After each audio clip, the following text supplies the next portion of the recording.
Salutations, naba abonné, nyonso oba mesara kolanda rimer de Kinshasa, basango ya Congo, lelo to bimeli bino na mokolo ya le 18 mai. Mpoto kabola actualité toko solo la makambo oyo etali Sinat, Cimenterie nationale oevandi na ituka ya Congo central. Naba éventuel nyonso ministre ya portefeuille mama oyo toko bengaka mingi princesse Adel Kainda ndenga memeli biso toko zongela lisusu kaka na ministère ya portefeuille likambo o etali AGN Ressources, un projet, une alternative de gestion qui au découvrir qu'est-ce que cela vaut. Tokoloba rencontre entre fils et filles katangais ou katangaises à la rencontre. Qu'est-ce qui cache cette fameuse rencontre? Et enfin, tu vas clôturer le dossier, il y a Adolphe Mouzitou, rupture, mariage déjà consommé, Adolphe Mouzitou, na Martin Fayoul. Pour akoloba makambonyoso oyo na plateau na biso tozara mwana mboka oboyebi bolingaka bomonaka pe bosepelaka ye mingi ndeko na biso Stéphane Balamwang ndazali oto ko partager na ye plateau na biso ya mokona lo mingi bokomona biso kuna na Eden, mais lelo et nous sommes ici nanda kona biso Rimer de Kinshasa basangwa Congo. Papa Stéphane Mbote pe soyez les bienvenus na Rimer de Kinshasa. Mbote na ndeko Mbote, merci beaucoup.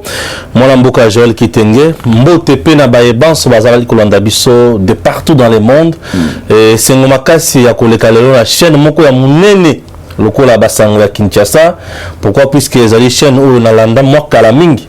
Et dès mes ali moi na otobota maria de cela 2 ans et demi, mais basango ezali papa exactement na ye pa ya basango quand même pour te pesa ka basango ya Kinshasa te basango ya Congo. Exactement, merci beaucoup. Exactement, basango ya Congo Rimer skonde ya Kinshasa wa kishishi akini nde vandi awa basango ya Congo mena kini kishishi nde makambo ya biso place. Merci vraiment d'avoir accepté à répondre na mbela poto ko partager par plateau ensemble na lingina mutoba na likambo tali social lelo actualité ka politique muzito katanga tout ça to banana na makambo tali social misala ya baimboka. Très bien. Na moni na kati ya ministère ya portefeuille na Sinat je viens dossier oyo enquêter au côté liango na mozindo tinda kipi ba cameraman na yo na passe à terrain, ça m'a beaucoup passionné et je voulais échanger avec vous autour ya dossier ya Sinat pour ba travailler ba ko djembela yo. Très bien. Baba Landio, ministère à portefeuille Landio. Donc, c'est quelque chose qu'il faut féliciter. Bah, journaliste au Kendeko Kundola. Bah, réalité, bah, problèmes sociaux qui datent de plus de 11 ans. De quoi, qu'est-ce qui se passe dans Sinat? Ni les accords le ministère à portefeuille. Pourquoi bah, travailler à Sinat, bah, ko djembelayo, lokola ngambo? Mwana mboka Joël Kitenge esengoza makasi ozomona biso baye toali ko lobela mokonza mboka tongo medi pourquoi tokoma tomema ngambo na société ozoleka boye facha osala lokote tala nengo oganga ka tout moment. Je suis très heureux chers compatriotes aujourd'hui il y a comme la bino sango oyo et là sango nini. Le président Félix Tshisekedi a le peuple d'abord. Le peuple d'abord, c'est une population alia, amela, alata, asala, moussala, population à Kendeliboso. Il y a de cela 12 ans ou 11 ans passés que Sinat na Kimpese na Songololo et ça la kaleso sauté. Sinat ezali et entreprise il y a l'État ou ça la kamakambo il y a Sima. Sima Oben Mboka na biso na Congo central. Congo central a de prouesses. Congo central a zana mabele. Congo central a zana ba entrée. A zana maï. Mais province on est comment ya passi. Au moment où je vous parle, ministre d'État en charge, il y a portefeuille Maman Adel Kainda. Maman Adel Kainda à Salinini. Il y a une entreprise des Indiens. Et ça, Indien, où il y a Kabila, il y a ma contrat léonais, chinois. Mais cette fois-ci, cette fois-ci, les Indiens qui sont venus, dans le lingue Mokonzalobaka, ils sont tous à partenariat gagnant-gagnant. Nous sommes venus pour relever société Oyo et Tomo Maïkendeliboso. Après 11 ans d'activité na arrêt, les Indiens batie misolo na bango bako investir na kati ya société ya Sinat à hauteur il y a 20 millions de dollars américains. 20 millions de dollars. 20 millions de dollars américains. Voilà. Mais par ya liboso bali kopesa nano ezali 3 500 000 dollars. Na 3 500 000 dollars, d'abord, c'est pour trouver des solutions sur le plan salarial. Il y a ba agent, il y a Sinat. Oh bazala ko sala ka. Oh le babanaka ko sala ka. Na bango na de compte. Voilà. Ba de compte. Bango baye kozwa entreprise comme ya bango so ki ndengeni te. Baye bazui tant na bango pour na ko exploiter entreprise ou ko tombe l'entreprise. L'entreprise eko sala boy. Bendien bako bengana ba travailleurs nyonso te. Bendien bako récupérer tout le monde. Un. Bavandi sibino wana qui sont ou bien qui sont encore à la hauteur ya ko travailler. Ou bazana actif. Bati bango pembeni. Banani bazana niveau ya ko travailler. Bati bango pembeni. Oyo bako tikala na âge ya retraite bako pesa bango misolo. Paiement ekobanda kozala ndenge nini? Chaque mois bako pesa des salaires. Salaire à liboso na compte ya passif. Salaire à mibale na compte ya moment aux carte ya ko prester. Ah bon? Voilà. Mais ça c'est une innovation. Puisque l'entreprise ya l'état ndenge vanda kawa ekufa kaka kufumara batu ya lac. Batu ya lelo Congo wa c'est comme Air Congo. Okuta bato bazalaka kala ba changer kaka kombo. Bino boko ya sima boteli misu boko ba mémoire ba ministre à portefeuille a changé kombo ya Sinat. Ezakaka Sinat. L'entreprise il y a indien. Alors cette entreprise eko diana matériel ya sika. Machine ya sika. Bako tombo l'activité na kati ya Sinat. Bako produire et à la fin de chaque mois ou chaque année, bakobanda ko futa mais sur le pas à l'État, la hauteur il y a 7,5% sur revenu brut. Avant ba futa bampa, avant futa pas à l'État. Ça veut dire ça c'est beaucoup d'argent à caisse et à trésor revenu brut ou permettre 7,5%. En dehors de ça, bako réhabiliter hôpital ya munene ya Kimpese. Hôpital de référence à Kimpese. Vous savez que lorsque l'entreprise puisque c'est là qu'on pollue peu nature. Kimpese comme vide, son rôle est très vide. Et dans ce dossier, ces gens, le jour de signer contrat, le DG de Sinat a lobby population Kimpese na son mololo, bakotika la reconnaissante. Na maman Adèle pe la président Félix Tshisekedi. Ça wala nde musalo isengeli. Bapesi musalo et on va recruter ba jeune na kati ya Sinat. Awa ezate ke ya l'état ba bomi basali ya ba privé te, ya l'état ba tomboli yango.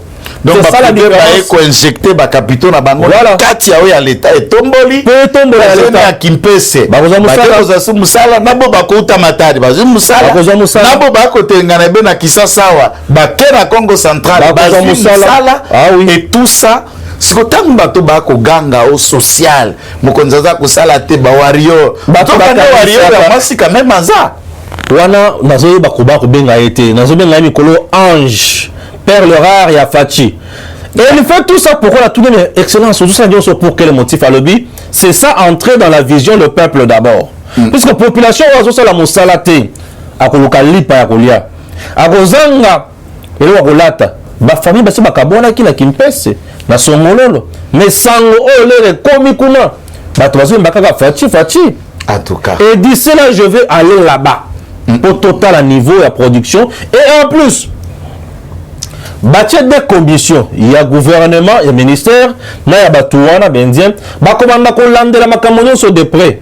Toyogana ki boyebo salite bo salite. Ezan ko la makambo ya ba 5 chantier à Kabila bolobi bo salite. Mais on la komanda kolande la makamonyo sur bo salite bo salite. Adel Kainda ne s'est pas maintenant limité là. Tolongos ko na Sinat, to na AJN. Le AJN le sous yoka. Avant na banda awa le Congo est un scandale géologique. Congo est tombé kita. Congo est na bozu ya ndenge na ndenge. Congo est na ba diamant, ba boye, Congo est na ba tout. On a toujours vanté. na Congo. Est-ce que ba Congolais lelo ba koki koloba ke toza fier na minerai na biso? Pour ça ça bénéficier na yango te. Ba ike ba paya. Albert Yuma lobaka awa ke bakosaka biso bato bazoya bazwi biloko na biso bakena bango nango na babanke na bato bisika bato baza na mbongo basala nini bahypothéqué baye bapesi biso bamiette, voilà, n'est-ce pas? Bacommissionnaire wana maintenant AJN va jouer ce rôle là. Ne sika bato baya kokosa biso moko va mettre en place cette société AJN. Mécanisme de valorisation. Mécanisme de valorisation. La valorisation des avoirs se fait par les transferts de titres, permis de recherche représentant les sites miniers à haut potentiel au sein des Congo Ressources, CR. Ces permis de recherche sont essentiellement des sites dans le secteur de l'or, mais à moyen terme, d'autres minerais tels que le lithium, le cobalt seront intégrés. Après intégration de ces titres au sein des Congo Ressources, ils seront valorisés au travers d'une participation croisée, transfert d'actions, dans un véhicule financier dénommé AJN Ressources, société cotée sur la bourse canadienne. C'est une première pour la République démocratique du Congo. La cité, néanmoins, afin d'éviter que l'État ne perde pas le contrôle de ces nouveaux projets, le schéma implique que la RDC, en échange du transfert de ces titres dans AJN Ressources, reçoit 60% des actions d'AJN. Au-delà du transfert de la majorité de l'actionnariat à la RDC, un mécanisme de suivi est intégré qui permet de maintenir l'actionnariat majoritaire de la RDC. L'AJN est un établissement mis en place. Yo osali nambongo na yo osala posa wo investir na Congo. Kera nubana mboka malembe kapoza innovation. Bien sûr, cet établissement, cette entreprise est mise en place par l'État congolais. Ministère portefeuille Tchiango. Aux ana posa ya or, au cobalt, au makamususu, au kende la mine d'or, au kende koto, c'est bien. Vous devez passer par ici. L'État congolais a joué yango a kende sika bango babandaka okende ko gager yango. Biso siko to bana kozala biso moko. Ba inscrire yango kuna. Et bisika ba inscrire yango, c'est pour le bien-être du Congo. Cette fois-ci, ba bourse sur le plan international, ce qui ezoya, ce qui minerai na biso mati, biso moko to kozwa yango na pété à 60%. Ce qui est quitté, toujours à 60% et nous sommes dans le bon. Si vous permettez, je peux essayer maintenant, il y a kotanga moké, biloko mususu za parce que c'est trop technique, c'est compliqué. Présentation des partenaires ou la feuille de route du partenariat. On l'a dit? Feuille de route à partenariat. La première étape est la constitution des Congo Ressources et l'intégration des avoirs des différents permis de recherche au sein des Congo Ressources. Les transferts de PR, permis de ressources, de Congo Ressources vers AJN Ressources en échange de l'émission de nouvelles actions en bourse, dont 60% de ces dernières en faveur de la RDC. La représentation de la RDC dans AJN avec des administrateurs au sein des conseils d'administration d'AJN permettant ainsi de veiller aux intérêts de la RDC. Horizon moyen long terme.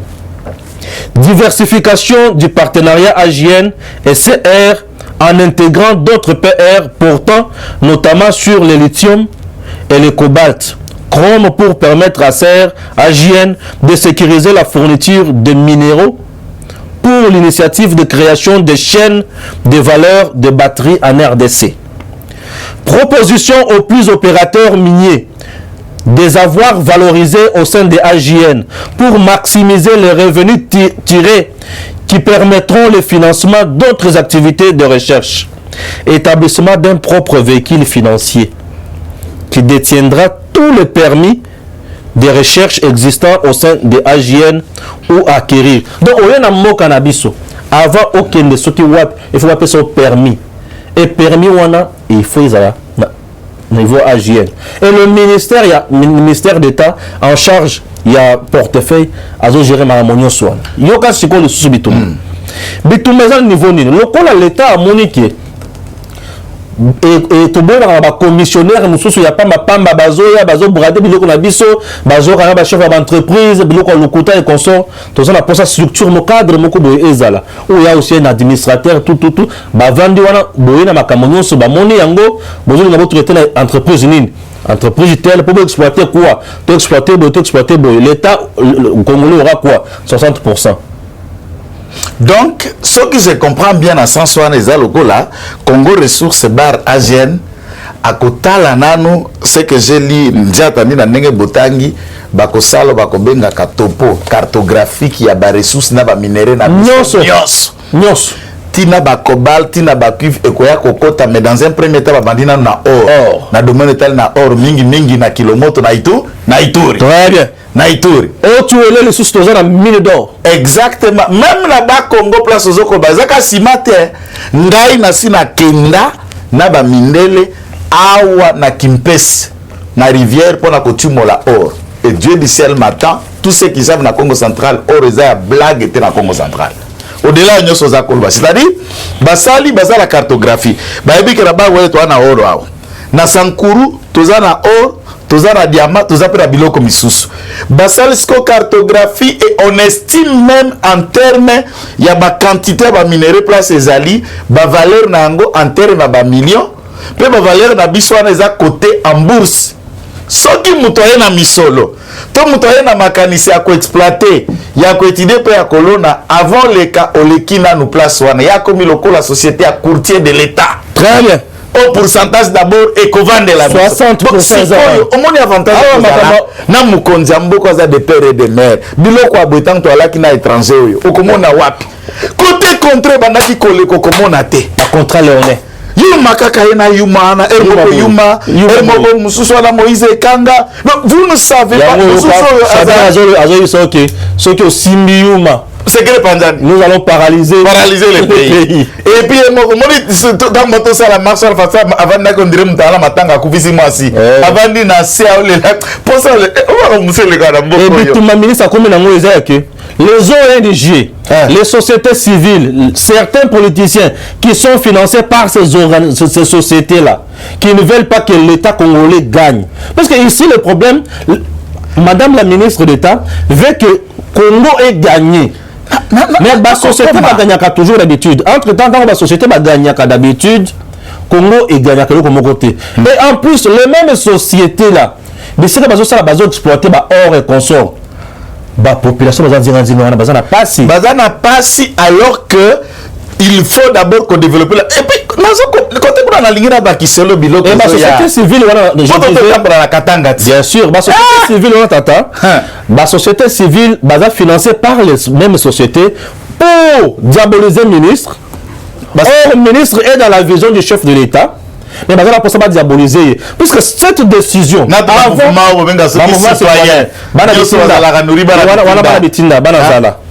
avant, ministre a étudié en bien et comme il n'est pas premier ministre, président a président du conseil des ministres, et va trouver que c'est bon, va lever option, va lever ça là. Le portefeuille, il faut que c'est quoi d'abord? Parce que l'État n'est pas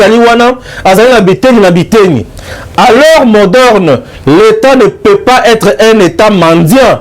Il faut qu'il devienne un État patron, un État subventionniste, un État capable de transformer sa société, un État qui doit faire mieux. Et pour faire mieux, l'État avait créé ce que nous appelons le portefeuille. Ensemble, il y a d'activités où l'État a créé pour générer aussi des recettes. L'État aussi, parfois, il est comme ça. Portefeuille, maïma, sur ma tête, entreprise amicale, les portefeuilles, il faut attendre.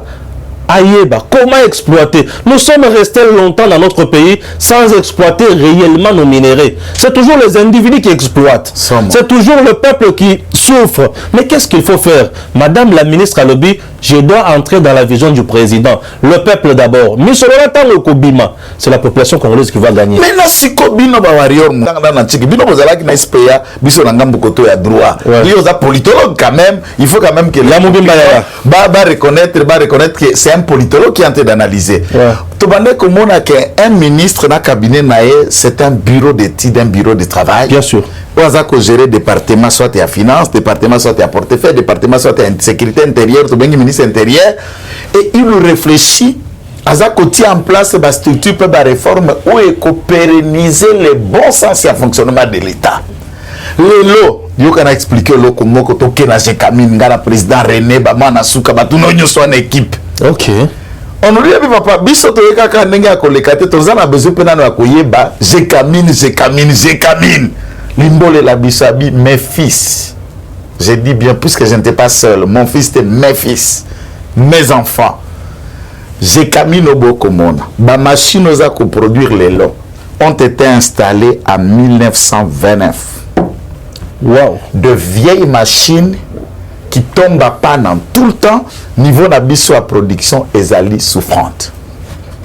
Le lot, na Colosie, la Gécamine paye Bajanaye, mais Gécamine n'a aucune machine qui fonctionne. Non seulement la machine, Gécamine a sous na 1 mètre carré, na loala bâti à exploiter, il y a mine na place à Kochumola, abimisa, ba matière à transformer en ba métaux. Tout a été vendu, hypothéqué le reste. Pour la cause on a la boréagienne. On nous ajoute, Bolandaki dossier na biso ya Gécamine na tenke fungurume. Tenke fungurume a déclaré d'après le protocole en bourse Kazali ko exploiter 125 000 tonnes par an. Nda lobina biso nda futa kare devant swana ndenge sengeli. DGA ya Gécamine azali très branché za muto atangi na poto avandisi makamba ke kotala na Londres. Place société à TMF et qui n'a ko déclaré na bourse na yango baza ko produire les 40 fois que ça par an. Na batonne, pas 125 000 tonnes par an, c'est 250 000 tonnes par an. Il faut ces déclarations. Puisque même un peu d'abus à la déclarative, vous déclarez, agent Ranaka supervisé, et le vieux me dit, maintenant, nous sommes en train de nous débattre pour acheter le machine d'une firme chinoise ou un salaire qui a il y a 3 ans. Azan a place à exploiter, il ne peut plus exploiter puisque le contrat des qui mal signé.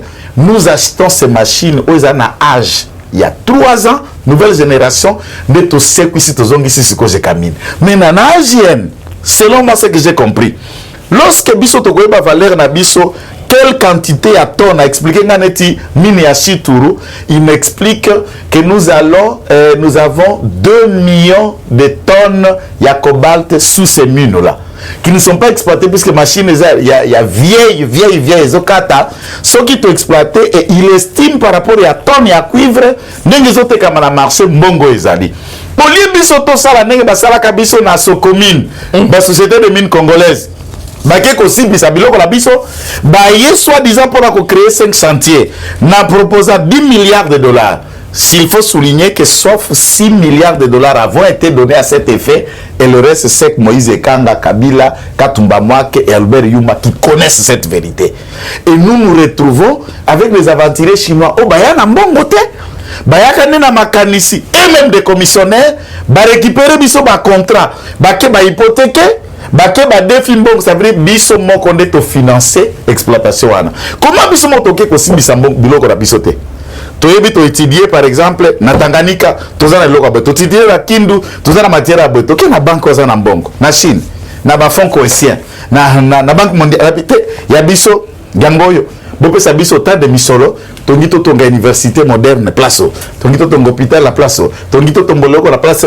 Et c'est comme cela que Mayeba yiba biso et koyiba mate tolobi na mama Adel Kainda batumusu sobozana wario teyama.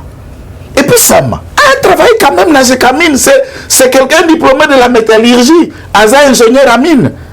Nous attendions à Warion lokola sama, c'est pour innover et créer. Heureusement, ça n'a pas qui ko piser maïle par la lokola bama Adel Kaïn. Mais votre mission so ba pongiste mission so yo. Pardon. Et là, on a baksa ya muke asuka vatu na promotion chez ça que chers compatriotes, AJN on peut dire enfin mise en bourse des véhicules financiers de la RDC, détenus à 100% par l'État congolais, qui devient le bras séculier de l'État en charge de la levée des fonds sur le marché international. Tout est kakabilo qu'on a besoin sur le marché international. Maintenant, AJN, et ça, et le bras séculier. Le boko ya makasi la biso. Bato bana ko ndeko que la biso, bazoli ya biso, disons merci na président Félix Tshisekedi, disons merci na premier ministre, disons merci na ministre d'État en charge de portefeuille. Cette fois-ci, le Congo peut gagner et aider le peuple congolais. En plus de cela, décourageons la société civile, décourageons la ONG Oyo et nous la soutenir par la firme Oyo. Ba sous-traitant. Ba sous-traiter bango. Bazo pesa bango mbongo po baya ko diaboliser le gouvernement na président Félix na kati ya société. Peuple, depuis que vous êtes resté aux côtés na batu Oyo, ba sali bino loko mo côté. Et aujourd'hui l'État congolais a eu décision. Ya ko sunga makambo. Vous verrez. Les gens na komboté, ceux qui bakajik, ceux qui bakajok, ceux qui bakajouk, bazar bazé belé. O bazar kati ya koluka. Ko diaboliser ministre d'État. Mosala la bango yango wana. Bazaba na bitinga bazo kende kuna bazu makambo. Ngai Stéphane Balamongi na lebelaka peuple congolais.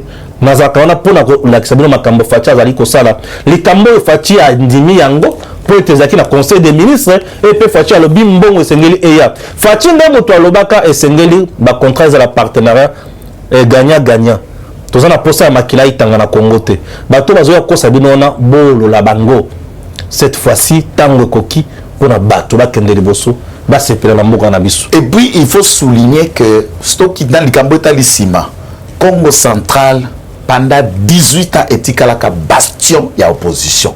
Ouais. Et quand on parlait à ma fief historique, il y a eu des presses et opposition, à part le Kinshasa, Congo central. Bien sûr. Et le Congo central a beaucoup donné dans la lutte pour la démocratie et le président de la République est animé. Il y a coupé sa misala na bana Congo central.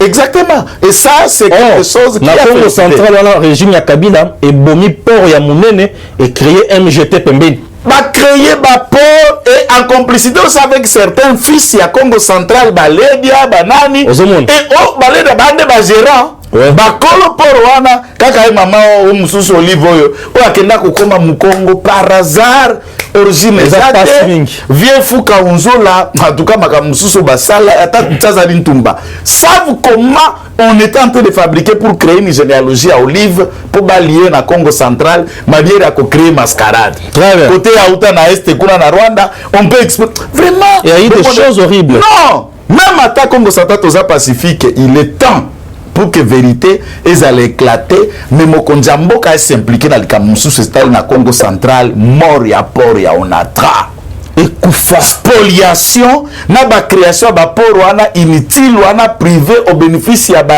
détruire ba tunyonso même izino côté kaka mabanga na mwanda ezaka ka mwana zoé biloko wana toko permettre te yango ne Congo et tombama tamba aussi sa port ya eau profonde ya banane kaka Félix Tshisekedi ki na Congo central tango port wana ezako banda ba ko sisa makamba sima bongo ba ko la réalisation balinga sa nini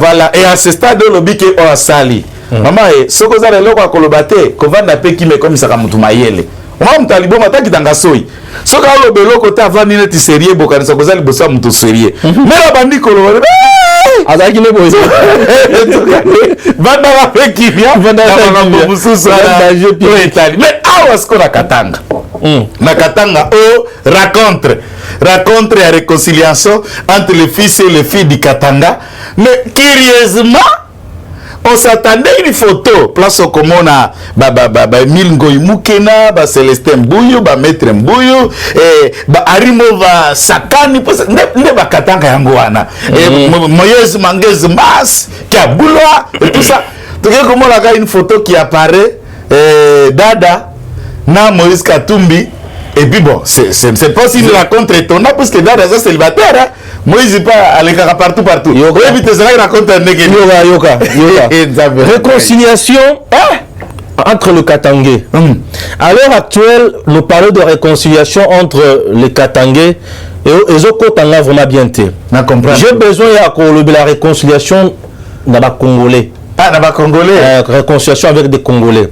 Ça c'est de un. De deux. C'est une réconciliation de deux affairistes tout simplement. Deux affairistes, Katumbi et Kabila. Réconciliation de deux affairistes. Ces deux affairistes, si vous avez déjà que Bozuna Bango et si commune à C. Si vous avez que poche nyonso oyo bakangaki fachiazo récupérer yango verrouillé. Babotoli dans le détenir biloko awa. Balobi dana kei. Awa sima kuna na Congo central bani ko tomwa malisusu. La société na bango o bazaki ba actionnaire ya sima kuna na Congo central et ko dinda puisque ya mabele ya mboka ce que je tombwama. Sur le plan d'investissement fachi na kati ya ko revoir ba contrat minier belé. Bango bamoni ke awa ko simba te soki to tiki moto ka boyi. Et aussi maté population azo banda ko linga e makasi. Bref, sangani pour passer la réconciliation. Réconciliation, c'est-à-dire que le problème est là qui est liboso. Le problème est là qui est liboso, qui problème nini. Et ça là que Katumbi a qu'un exil, Kabila a tikalawa. Et ça qui nini concrètement. Toyoka les sous. Katumbi, Kabila, a l'obaka mingite, a l'obakate, mais a l'obaki. A l'obi wana Jida. Jida avant de l'obi Yuda. Jida a le but. Alors,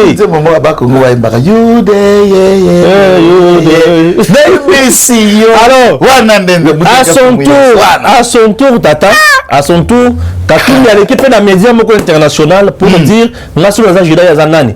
Il y a Moutaboma qui batuna Kasai, il y a Moutaboma qui batuna Est. Bapanyanga alors. Oh, il y a bimisi la vérité, oh, il y a bimisi la vérité. Bref, écoute. Réconciliation, ce qui est concerné maintenant, bana katanga et c'est le truc à toi qui n'a pas musée. Réconciliation, ce qui est nécessaire bana katanga. Vous avez eu quand même quelqu'un dans votre province. Votre béni musée Laurent Désiré Kabila. Nani aboma musée. Réconciliation na katanga il faut le raboyeba nani aboma katumba mwaki réconciliation na katanga nani aboma sama samba kaputu professeur nani aboma jekamine po bakatange ne mutu bakomaki na nzala ti lelo likolo ya jekamine nani aboma SNCC po bakatange bakoma na pasi nani akomaki kototina ba commerce ya mike Basodimiko na katanga kufa nani c'est très important. Nani a memi vraiment bokabwani mingi na espace katanga. Toyebeli bino bongo te. Moi je suis fier du Katanga puisque je suis né à Kolwezi. Oui, moi je suis né à Kolwezi, j'ai vu le monde à Kolwezi. Bakata motoro langa na Kolwezi, j'étais à Manika. Voilà. Donc la zalika balakuzala kule. Niko mutoto à Kolwezi. Je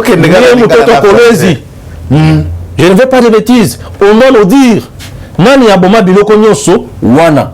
Et ce qui bovani suko boyokani il faut qu'il y ait une réconciliation sincère. Réconciliation sincère, c'est très important. Parce que c'est la réconciliation à mon pépé et Zapamba. Et au-delà de ça, Jeannette na Katumbi. Jeannette na Katumbi. C'est la réconciliation. Et par rapport à quoi? C'est une photo qui donne insomnie à Fachi. Fachi penza azwa insomnie na Jeannette. Na photo Jeannette. Azwa insomnie na Katumbi. Fachi azwa insomnie na Katumbi. Yaza Delo, Aza Bazaï, Aza Nani. Si on peut parler de femmes, on peut parler de femmes. Oh bah tu sais la makama malonga na za. Et ça ba Del. Ba poids lourd bazar na Katanga. Basi. ya mibali on doit nous dire bapika bazali Jeannette est présidente il y a parti PRP il moko ta député national il y a parti wana après elle ne représente rien. Il ne représente absolument rien. Tu dis que ça, le président, ancien président de la République et consort. Chers compatriotes, les Sangha Bandoki, Bakote n'a jamais constaté le comme côté. Et même si Bassanga n'est pas une élection, je vous parle de quelque chose. S'il vous plaît, Katoum était gouverneur dans ce pays, il a un bilan. Kabila était président dans ce pays, il a un bilan. La preuve, Kabila a le moto. Nanga na bango. Bas service de l'État, il y a bango. Makamoto a comme ça, il y a bango. Chadar et Akiem Malamoko d'élection à Katani. C'est pour vous dire que bilan ou les négatifs, ils ont pesé lourdement sur bango négativement. Et alors, pensez que ceux qui vont s'engager dans une élection, ne vont gagner impossible. Sur le plan, il y a armes et combat politique. Katoum a un parti politique qui n'est pas connu dans les Kasaï. Katoum a un parti politique qui n'est pas connu ici à Kinshasa. Katoum a un parti politique qui n'est pas connu presque dans le Congo Mobile. Qui va battre la campagne pour Katoum?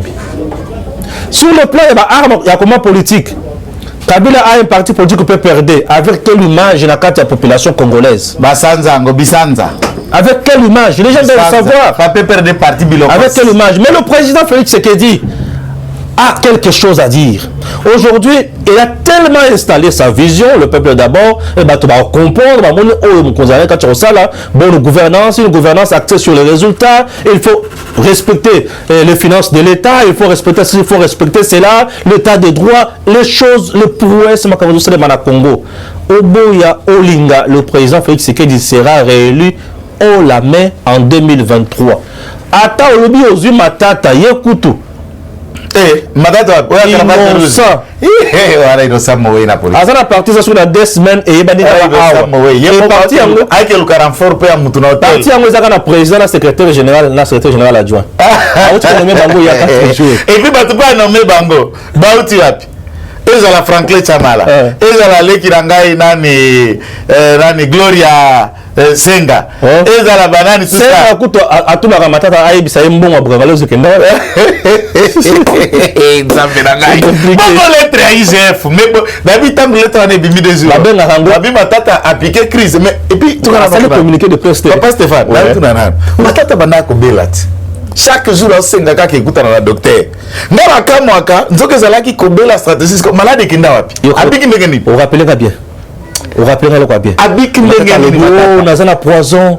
On a se faire soigner mais kendate mabiki mbalamo akoma kende koto ba déclaration. Ba lobby que Matata pour nous la candidat président de la République. Matata pour nous a parlé pour la première fois na voix na habité dans qu'on a sur la voix wana. Asali qui m'a qui président. Je rêve. Mais tu pries quoi? Toi tu ne pries pas. Toi tu es un homme de douceur. Tu ne pries pas. Je rêve un Congo de Lumumba. Je rêve un Congo de Kasavubu. Je rêve un Congo de Tshisekedi. Tshisekedi rêve un Congo les peuples d'abord. Yo rêve Tshisekedi Bukangalozo Olé. Moi je rêve comment on va arrêter le voleur de Bukangalonzo. 87 millions de IGF. IGF a nyamoli eleta rubi. Oako ganga 287 millions. Baimboka. Moutouana Zali, pur assassin de vos ventres, de votre économie. 287 millions. Na Moutouana. Ah, tu la musique, hein? Na ebiso bazoko bakuna te na bando banande place wana. Dans la conciliation. Na ebiso siko lelo. Soko tali Matata. Likambo tali ya justice. Milieu à Kabukangalonzo suite des athées. Les lois Adolphe Mouzito a longé na bloc patriotique. Alors moi je me pose maintenant la question, quel est l'avenir de l'opposition à la République démocratique du Congo? Quand le professeur Patrice Sekedi là, je dois dire d'abord quelque chose, maître. En RDC aujourd'hui, opposition à la sous-souté. Yahweh. Yokanano. Mouzito na failli le bazaki ba opposanté. Bazaki ba résistant. Dans la constitution, il n'y a pas un statut de résistant. On a que les statuts, il y a majorité dans l'opposition. Est-ce que vous avez que porte-parole de l'opposition a zappé moi par la constitution? Il bénéficie le rang premier ministre. À la sécurité, il peut pas se foutre. Mais tellement bazanga moyen ko s'organiser, moyen ba le kouana exacté.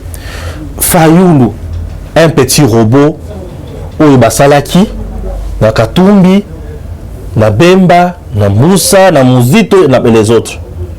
Batouana bagana la pièce na bango.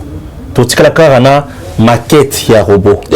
C'est comme maquette ya robot comme ça la sous nini. Il faut que les gens comprennent quelque chose. Mais la raison c'est quoi Adolphe Abaki Samartin. Dès que misanga nini baweli nini. Yoka. Tu vas Mozito. Non. Mozito peut accepter tout le monde. Mozito ne peut jamais cohabiter avec Kabila et avec Matata. Voilà. Pourquoi je dis ça? Pourquoi je dis ça? Kabila a bara Mozito. Quand Mozito était premier ministre, Kabila a bara Mozito na mbongo na ye. Na ola makamwala elote. Kabila a vandela Mozito mingi. Tant Mozito a premier ministre, Matata était ministre des Finances. Tu te souviens? Avec la bénédiction de Kabila. Quelques jours après Makambo ya bango ya Katumba Mwake, Nabilo Komosusu a comme premier ministre. Makamba Katumba Mwake était après kokende ko assassiner Katumba Mwake dans un semblant ya crash, ba ko peut se récompenser à premier ministre. Que les gens oublient que Mozito peut s'associer à Matata. Tu vois Fayoul, c'est un homme sans position. Un homme sans conviction. Fayoul est toujours là comme Fayoul quand Mozomona Yawana la partie na SID. C'est juste un coopérant politique. Oh là là. Fayoul azana posa azwaka kabisika mbongo eza azala l'aise. Ah ba beba ina Mozito. Okomona bande ba na ofina Mozito mikolo nyonso. Mais est-ce que ba komi ba master na ye Matata Bukangalonzo ou bien la Bukangalonzo un homme sans conviction, sans position politique. Yoka. Fayoul vous dit, tu sais que c'est un patin, il est ceci, il est cela, il est cela.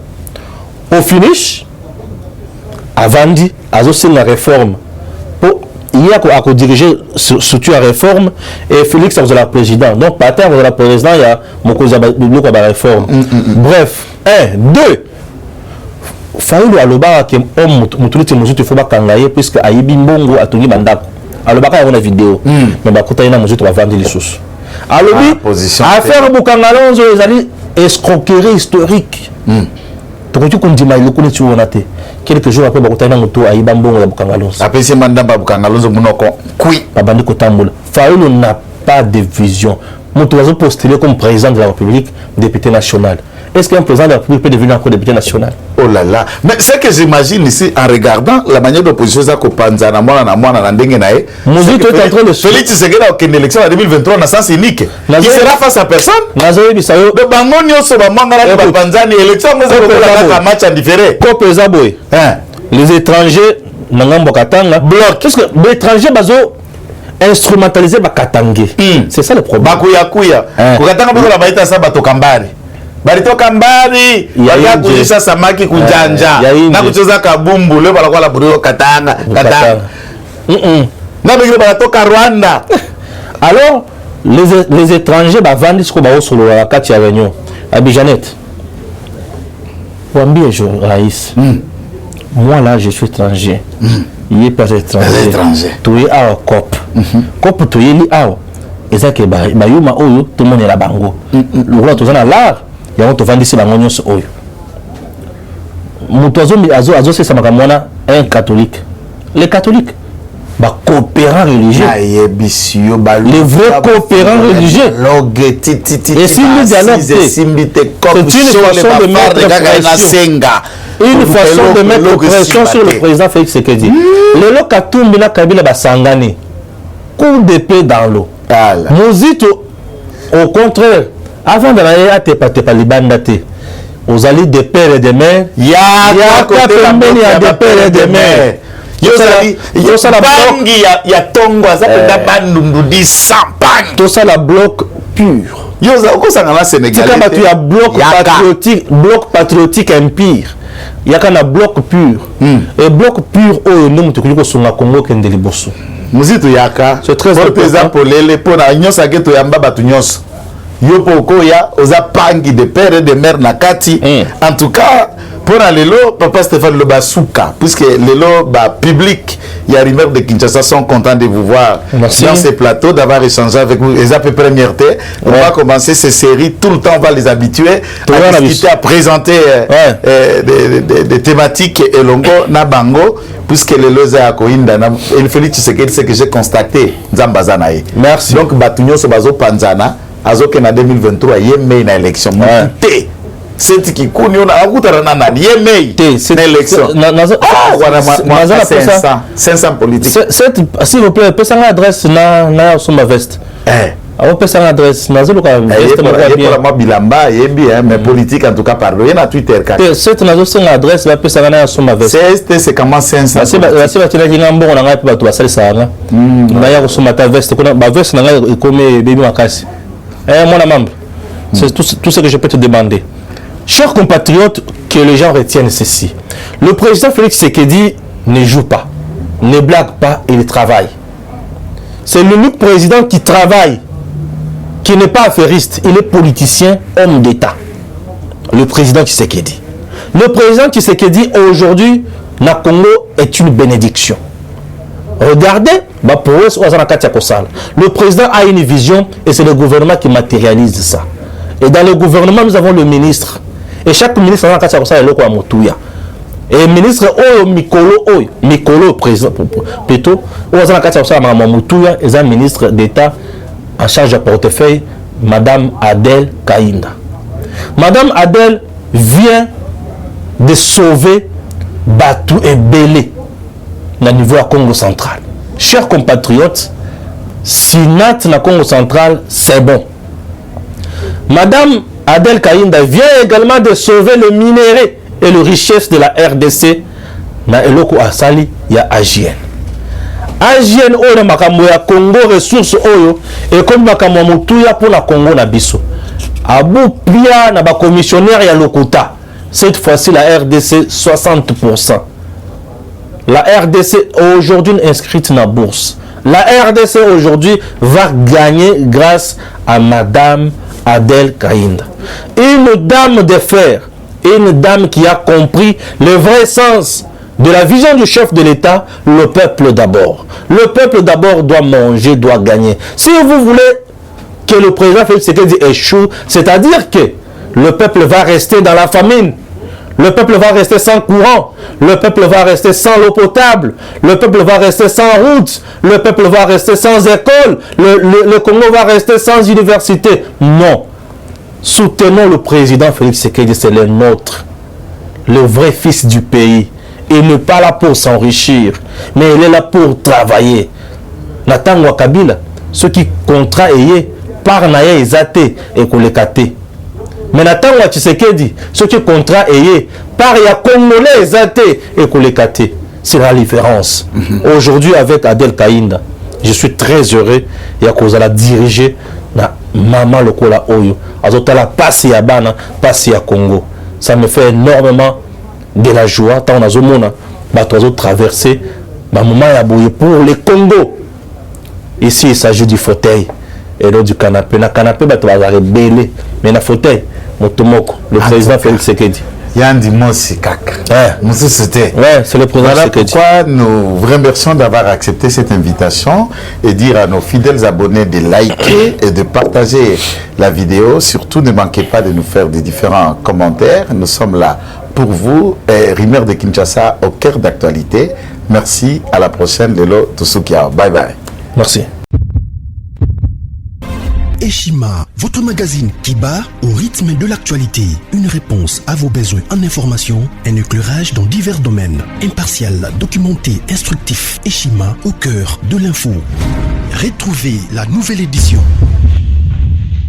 Le service national de la RDC, une seconde chance pour les Kuluna. Le commandant du service national, le général-major Jean-Pierre Kassongo Kabouik, est en passe de réussir le plus difficile. La conversion des délinquants juvéniles appelés Kuluna en bâtisseurs de la République. Jean-Pierre Kassongo Kabouik a réalisé des avancées notables à la tête de ce service qu'il occupe depuis juillet 2018. Ce jeune délinquant, presque indomptable dans les rues de Kinshasa, ont finalement été maîtrisés au centre pilote de Kanyama KCC. À ce jour, ils sont endoctrinés et formés à rendre service à la nation, à devenir utiles pour le pays. Au total, 2000 anciens Kuluna devenus aujourd'hui bâtisseurs ont perçu leur premier salaire après une période de 14 mois de formation dans plusieurs domaines, notamment la maçonnerie, la menuiserie et autres. Cette étape a concrétisé la volonté exprimée par le chef de l'État, Félix Tshisekedi, qui prône une autre méthode plus humaine pour l'encadrement de ce jeune brigand urbain et leur réinsertion sociale. Cela à travers la formation pour servir de main-d'œuvre au profit de la République démocratique du Congo. Dans un long entretien accordé à Eshima Magazine, le général-major Jean-Pierre Kassongo Kabwik explique le retour 4 ans après de la production agricole à Kanyama Kasese. Dans cette interview exclusive, le commandant du service national égrène les réalisations de cette structure qui revient d'une longue léthargie. Il évoque l'expérience des cantines militaires et policières et révèle que son service paramilitaire mettra bientôt ses cantines à la disposition du campus universitaire en faveur des étudiants. Focus. L'équipe Mwakadi fait exploser le compteur. La DGI dépasse 200% des recettes fiscales au mois d'avril 2022, soit le triple réalisé en avril 2021. Une performance historique jamais réalisée au sein de cette régie financière. À lire également, les FARDC progressent de 5 places au monde selon le classement établi par Global Power. Analyse de l'état de siège décrété depuis 1 an dans les provinces de l'Ituri et du Nord Kivu. Découvrez également plusieurs autres sujets à lire dans ce nouveau numéro. Retrouvez l'intégralité du magazine Eshima dans les kiosques. Eshima Magazine, un nouveau standard d'information.